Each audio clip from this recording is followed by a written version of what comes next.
Herzliches Willkommen zu einem neuen Video. Ich begrüße dich ganz herzlich. Heute zeige ich dir eine App am iPad, die ich über MIDI an den Genos angeschlossen habe. Und diese App ist die CMP Grand Piano App.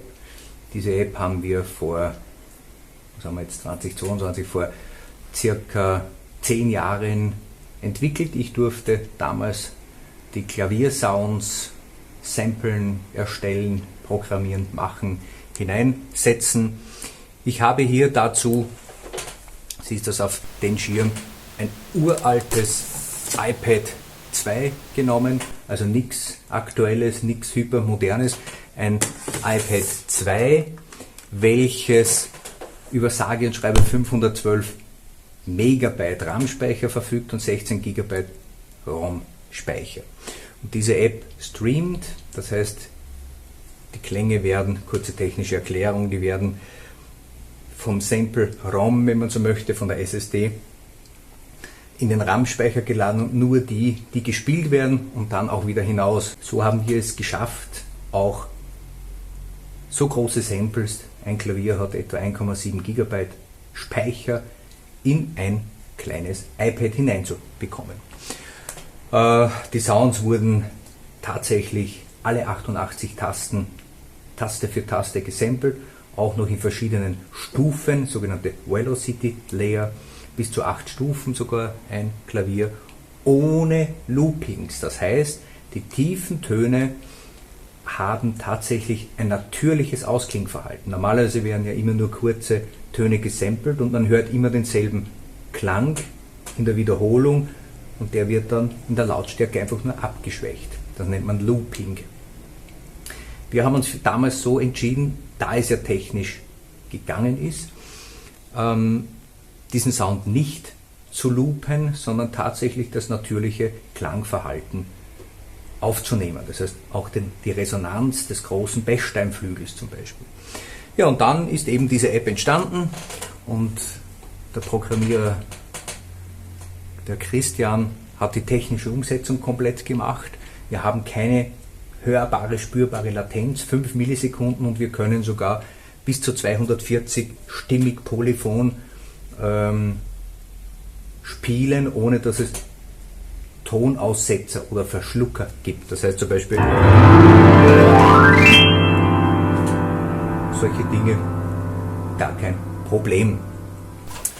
Jo, ich zeige dir ganz kurz mal die App. Man kann hier wunderbar spielen. Ich habe im Übrigen jetzt den Genos stumm geschaltet, das heißt, man sieht das hier am Menü in MIDI. Ich habe Local Write abgedreht, das heißt, der Genos ist jetzt nicht hörbar. Das Einzige, was du hörst, ist das Klavier dieser CMP Grand Piano App. Ja. Das erste ist ein Jazz-Piano, also im Prinzip das Standard-Piano. Die App gibt es im Übrigen im Apple Store für einige Euros, keine Ahnung, ich glaube 13, 14, 15 $, oder so. Und sie freut sich bis zum heutigen Tag äußerster Beliebtheit bei Profimusikern, die auf der Bühne spielen. Die nehmen sich einen 88 Tasten MIDI-Key, also eine Klaviertastatur, hängen ein iPad an, 2 Lautsprecher, fertig. Braucht kein Klavier mit 200 Kilo herumschleppen und steht auch aktuellen, modernen Digitalpianos großer Marken um nichts nach. Das Einzige, was ich jetzt hier verwendet habe, eine Docking Station von Behringer, eine iStudio, vielleicht gibt es aktuell auch andere, neuere, funktioniert auch auf aktuellen iPads und sogar iPhones. Also sogar auf iPhone kann man die App spielen. Hier auf der Tastatur könnte man spielen, aber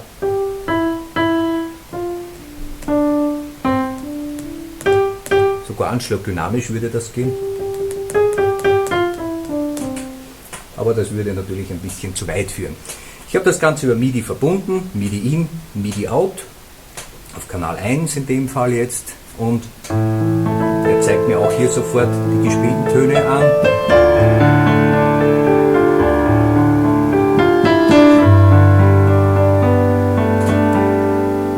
Kann hier die Lautstärke regeln mit einem super bedienungsfreundlichen Lautstärkeregler, also man muss hier nicht herumfitzeln auf kleinen Dingen, sondern in dem Moment, wo ich drauf klicke, poppt die Lautstärke auf. Ich kann das hier schön steuern. Nicht?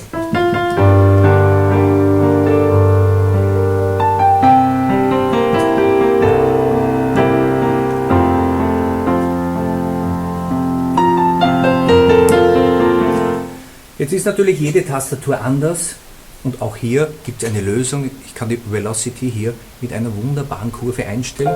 Je nach Tastatur, je nach Hersteller, je nach MIDI-Keyboard, welches verwendet wird, ob das jetzt eine Keyboard-Tastatur ist, ein Gummiklavier, auch da könnte man sogar verwenden, wir haben gar keine Anschubdynamik, oder für Anwendungen im Studio mit Home Recording etc. oder professionelle Tastatur mit Elfenbein-Tastatur, 88 Tasten. Und dann kann ich hier die Anschubdynamik einstellen, das heißt zum Beispiel hier brauche ich mehr Kraft.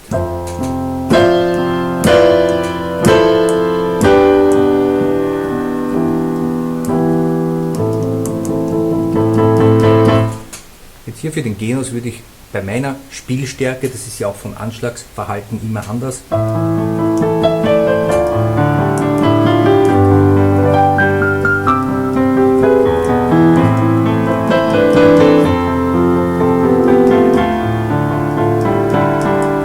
du kannst das natürlich, wenn du jetzt das beim Genus oder bei einem anderen Keyboard mit Klangerzeuger verwenden möchtest, also nicht ein MIDI-Keyboard, welches gar nichts kann selbst, kann ich eine zweite Stimme dazulegen. Zum Beispiel, wenn ich mir da jetzt Streicher drüber lege, natürlich.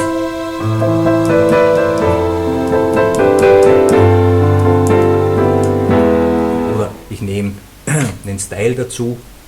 Das heißt, ich kann hier ganz normal, zum Beispiel, nehme ich da so einen Standard Movie Show.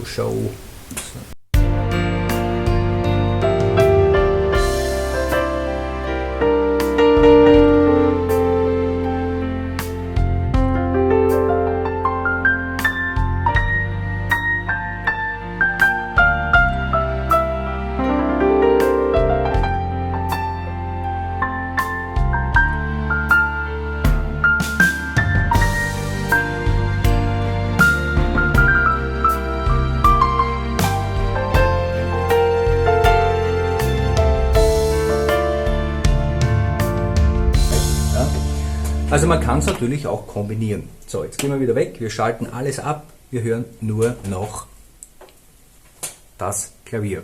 Es gibt eine Effektsektion, ich habe hier den Room, ich kann eine Kathedrale nehmen, also richtig mit Hall-Effekten oder Echo. Wird zwar für Klavier ein bisschen komisch, aber warum nicht manchmal. Ich kann natürlich auch einen Raum simulieren und auch hier wieder der wunderbar bedienbare Dreh.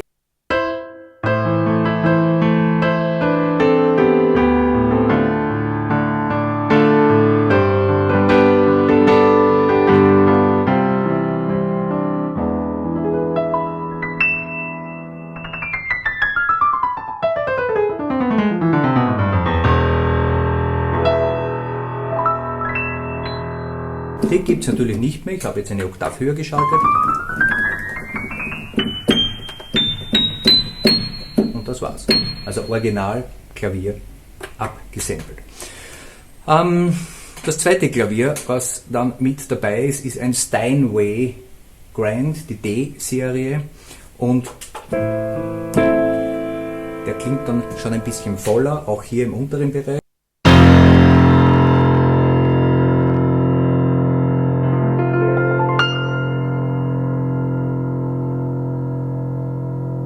Du hörst den Ton unten.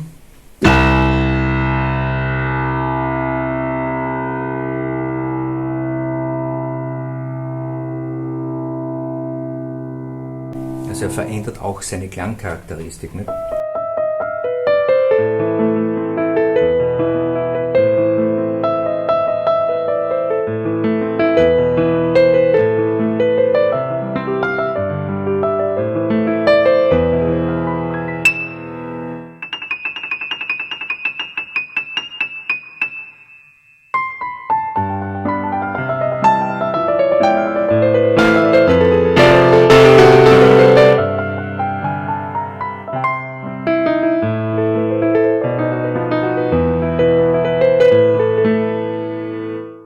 Das ist ein richtig schöner, großer Flügel. Ich kann eine Besonderheit hier in der App, das sogenannte Hair Mode Tuning, aktivieren, zum Beispiel Classic. Und je mehr Töne ich spiele, umso mehr Charakteristik bekommt das Klavier in Form der Verstimmung. Und nun habe ich eben wie bei einem echten akustischen Piano auch die Saiten verstimmen sich im Laufe der Zeit. Und das wird hier simuliert.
Genau, das war das Steinway D. Dann gibt es sogenannte In-Apps. Es gibt zwei Klaviere, die man noch dazu erwerben kann. Das eine ist der Pechstein, und zwar der große A190 Flügel, der natürlich bombastisch auch im unteren Bereich ist. Also wenn man sich die anhört, die Töne nicht gelupft wie immer.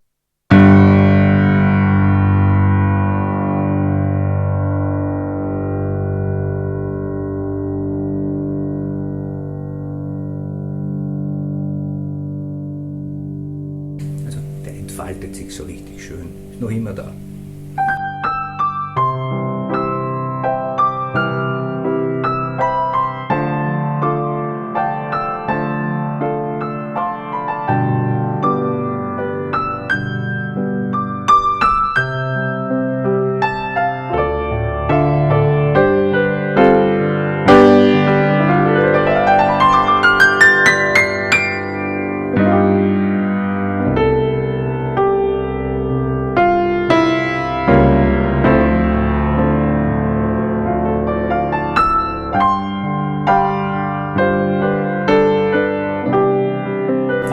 Wenn du es jetzt ganz leicht schwebend verstimmt hörst, dann liegt das daran, dass das Hair Mode Tuning jetzt gegriffen hat.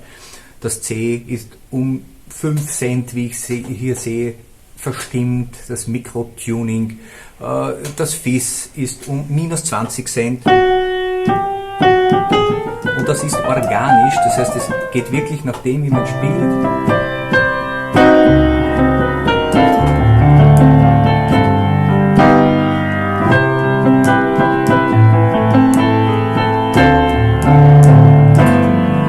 Natürlich auch komplett abdrehen, Disable, jetzt ist wieder völlig rein.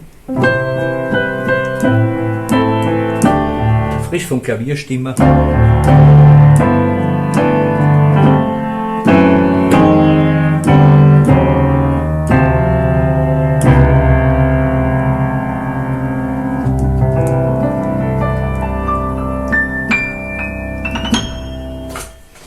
Ja, das ist das große Klavier von Pechstein gewesen. Und dann haben wir noch natürlich ein kleines Upright Piano, also ein Pianino. Da habe ich damals gesampelt das Petrov Klavier und da konnte man natürlich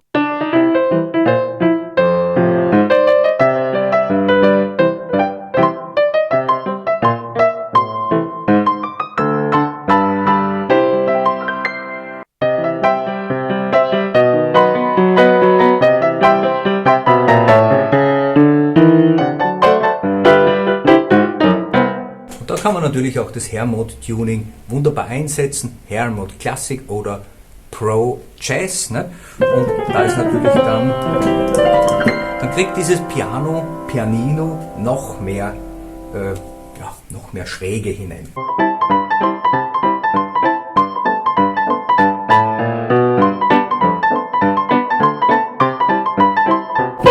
und so weiter. Und da kann man natürlich, je mehr man spielt, je länger man spielt, umso mehr passt sich dieser Algorithmus an und er macht eine wunderbare Helmut-Tuning, eine Verstimmung.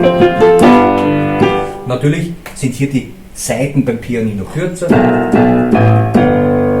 auch nicht so kräftig, klingen auch nicht so lange nach, da sind es glaube ich nur 8-9 Sekunden, ohne Loops natürlich, aber man kann natürlich Doppel spielen.